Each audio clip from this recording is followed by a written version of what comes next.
اعوذ باللہ من الشیطان الرجیم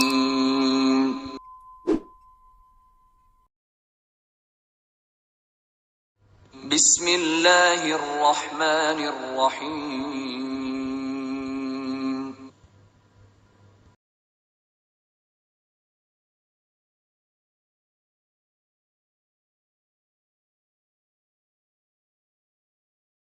ام المومنین حضرت حفصہ رضی اللہ تعالی عنہا۔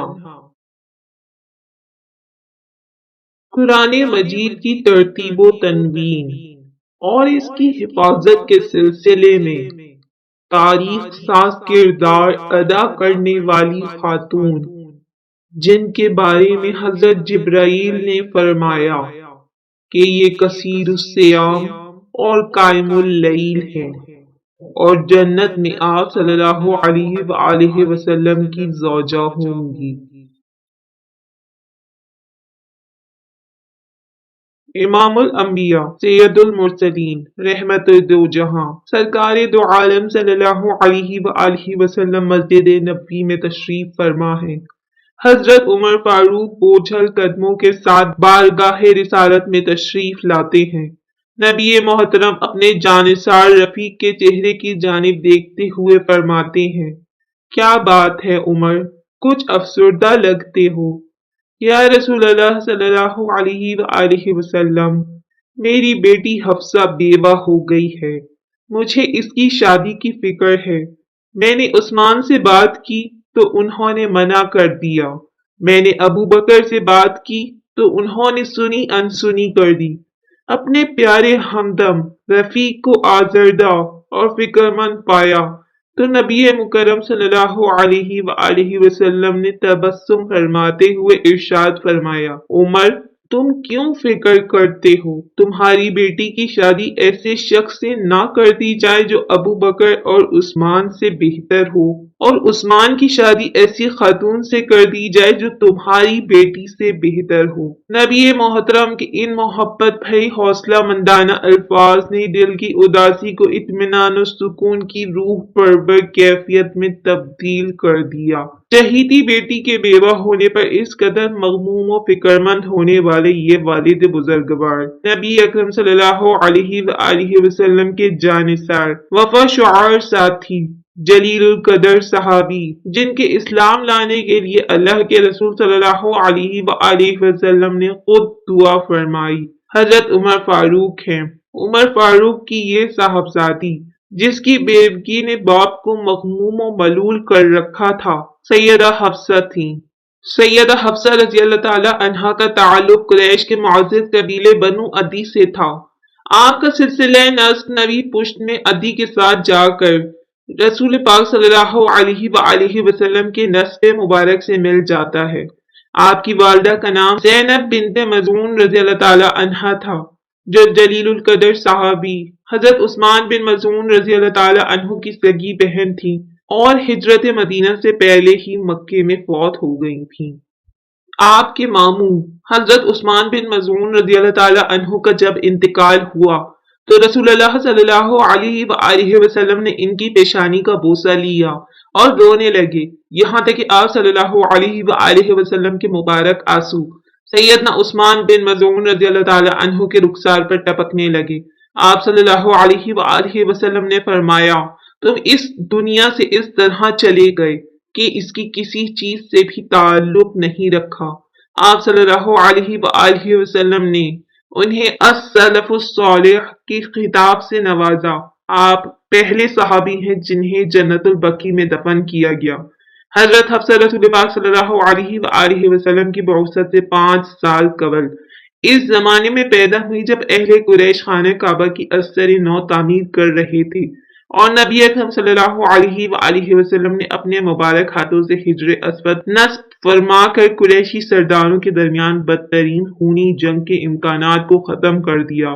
اس حساب سے یہ عمر میں آن حضرت صلی اللہ علیہ وآلہ وسلم سے 35 سال چھوٹی ہیں۔ حضرت حفصہ رضی اللہ تعالی عنہا نے قبیلہ بنی عدی کے جس خاندان میں آنکھ کھولی، وہ خاندان اپنی شجاعت و بہادری، جرأت و بے باکی و بے خوفی کے سبب پورے قریش میں بڑی عزت و احترام کی نظر سے دیکھا جاتا تھا۔ مکہ مکرمہ کے دیگر قبائل اس قبیلے کو ثالثی کے لیے منتخب کرتے۔ اس کے ساتھ ساتھ اگر کسی دوسرے قبیلے کو قریش کے کوئی سیاسی معاملات پیش آ جاتا تو بنی عدی کے سردار ہی بحیثیت سفیر سارے معاملات کو حل کرتے۔ خود سیدہ حفصہ رضی اللہ تعالیٰ عنہ کے والد گرامی سیدنا عمر فاروق رضی اللہ تعالیٰ عنہ بھی قبل از اسلام بحیثیت سفیر لوگوں کے مسائل کو حل فرماتے تھے۔ حضرت حفصہ کا پہلا نکاح خاندان بنو سہم کے چشم و چراغ حضرت خنیس بن حذافہ سے ہوا، جن کا شمار ان جلیل القدر صحابہ کرام میں ہوتا ہے جو السابقون الاولون کے اعزاز سے معزز ہیں اور جنہوں نے حبشہ اور مدینے کی طرف ہجرت کی۔ ہجرت حبشہ سے واپسی پر مکہ مکرمہ پہنچنے پر ان کا نکاح سیدہ حفصہ رضی اللہ تعالیٰ عنہ کے ساتھ ہو گیا۔ بعد ازاں سیدنا عمر فاروق رضی اللہ کے ہمراہ مدینہ منورہ ہجرت فرمائی اور مدینے کے قریب بستی قبا میں رہائش اختیار کی۔ آپ ایک نڈر اور بہادر مسلمان تھے۔ آپ کی شہادت کے بارے میں سیرت نگار مختلف رائے رکھتے ہیں۔ کچھ کے نزدیک غزوہ بدر میں زخمی ہو کر شہید ہوئے، کچھ کی رائے یہ ہے کہ یہ غزوہ بدر میں شریک تو ہوئے لیکن غزوہ احد میں شہید ہوئے۔ بہرحال یہ بات طے ہے کہ آپ غزوے میں کفار سے لڑتے ہوئے زخمی ہوئے اور ان شدید زخموں کی تاب نہ لا کر کچھ ماہ بعد مدینہ منورہ میں انتقال کر گئے۔ اس وقت حضرت حفصہ رضی اللہ تعالیٰ عنہ کی عمر 21 سال تھی۔ جوان بیٹی کی بیوگی پر حضرت عمر بن خطاب رضی اللہ کو اس کے نکاح ثانی کی فکر دامنگیر ہوئی اور اس کے لیے کوشش کرنے لگے۔ اس وقت حضرت عثمان بن عفان رضی اللہ کی اہلیہ محترمہ حضرت رقیہ بنت رسول پاک صلی اللہ علیہ وآلہ وسلم انتقال کر چکی تھی، اس لیے وہ سب سے پہلے حضرت عثمان سے ملے اور ان سے نکاح کی گفتگو شروع کی، مگر انہوں نے انکار کر دیا اور کہا کہ میں ابھی نکاح نہیں کرنا چاہتا۔ پھر حضرت ابو بکر رضی اللہ کے پاس گئے اور حفصہ کو اپنے حبالہ عقد میں لے لینے کی خواہش کا اظہار کیا۔ وہ بالکل خاموش رہے اور کوئی جواب نہیں دیا۔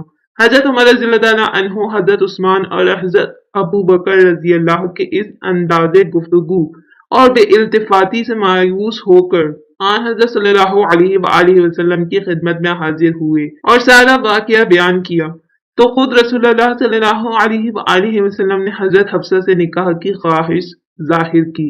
اس طرح 3 ہجری ماہ شعبان کے ایک پررونق و متبرک دن حضرت عمر فاروق نے اپنی صاحبزادی حضرت حفصہ کا نکاح بعوض 400 درہم حق مہر سرکار دو عالم صلی اللہ علیہ وآلہ وسلم کے ساتھ کر دیا۔ اس وقت حضرت حفصہ رضی اللہ کی عمر 22 سال تھی۔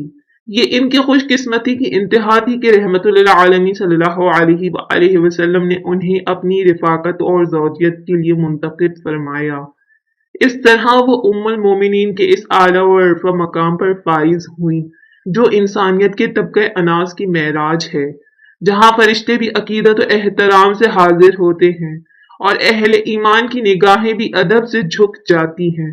نکاح ہو چکا تھا۔ حضرت ابو بکر نے حضرت عمر سے کہا، آپ نے مجھے حفصہ کے نکاح کے بارے میں کہا تو میں خاموش رہا۔ اس کی وجہ صرف یہ تھی کہ خود رسول پاک صلی اللہ علیہ وآلہ وسلم نے مجھ سے حفصہ کا ذکر کیا تھا اور میں نے آپ صلی اللہ علیہ وآلہ وسلم کا یہ راز ظاہر کرنا مناسب نہیں سمجھا۔ حارثہ بن نعمان رضی اللہ تعالیٰ عنہ کے مسجد نبوی کے قریب کئی مکانات تھے۔ جب نبی اکرم صلی اللہ علیہ وآلہ وسلم کسی سے نکاح فرماتے تو حضرت حارثہ اپنا ایک مکان نبی اکرم صلی اللہ علیہ وآلہ وسلم کی خدمت میں پیش فرما دیتے۔ اسی طرح حضرت حفصہ رضی اللہ تعالیٰ عنہ سے شادی کے وقت حضرت حارثہ نے مسجد نبوی کے مشرقی جانب کا مکان حضور پاک صلی اللہ علیہ وآلہ وسلم کی خدمت میں پیش کیا۔ حضرت حفصہ یوں تو بڑی ہنسمکھ خاتون تھی، لیکن حضرت عمر جیسے جاہ و جلال، روب و دبدبے کے حامل صحابی کی بیٹی ہونے کی بدولت مزاج میں تیزی تھی۔ مزاج کی اس تیزی کی بنا پر بعض اوقات نبی محترم صلی اللہ علیہ وآلہ وسلم کے ساتھ بھی بے باکی سے گفتگو کر لیا کرتی۔ حضرت عمر فاروق فرماتے ہیں کہ ہم لوگ زمانہ جاہلیت میں عورتوں کو ذرا برابر بھی وقت نہیں دیتے تھے۔ اسلام نے انہیں عزت و وقار اور بلند درجہ دیا اور قرآن میں ان کے متعلق وقار اور آیتیں اتاری تو ان کی قدر و منزلت کا اندازہ ہوا۔ حضرت عمر سے اس روایت میں مزید منقول ہے کہ ایک روز میری بیوی نے کسی معاملے میں کوئی مشورہ دیا۔ میں نے اسے سخت لہجے میں جواب دیا کہ تم کون ہوتی ہو مجھے رائے اور مشورہ دینے والی؟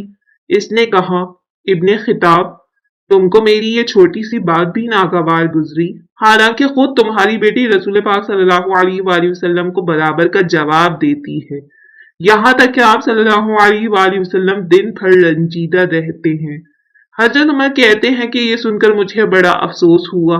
میں غصے کی حالت میں اٹھا اور حفصہ کے پاس گیا۔ میں نے جاتے ہی کہا، بیٹی، میں نے یہ افسوسناک بات سنی ہے کہ تم رسول اللہ صلی اللہ علیہ وآلہ وسلم کے سامنے تیز مزاجی کا مظاہرہ کرتی ہو اور برابر کا جواب دیتی ہو۔ بولی، جی ہاں، ہم گھریلو معاملات میں جس بات کو صحیح سمجھتے ہیں اس کے لیے پوری صفائی سے گفتگو کرتے ہیں۔ میں نے کہا، خبردار، حضرت کے سامنے لب کشائی مت کرو، میں تمہیں عذاب الہی سے ڈراتا ہوں۔ تم عائشہ کی ریس نہ کرو، اس کا باپ تمہارے باپ سے بہتر ہے اور وہ تم سے بہتر ہے۔ بقیہ قصہ اگلے حصے میں ملاحظہ کیجیے۔ صدق اللہ العظیم۔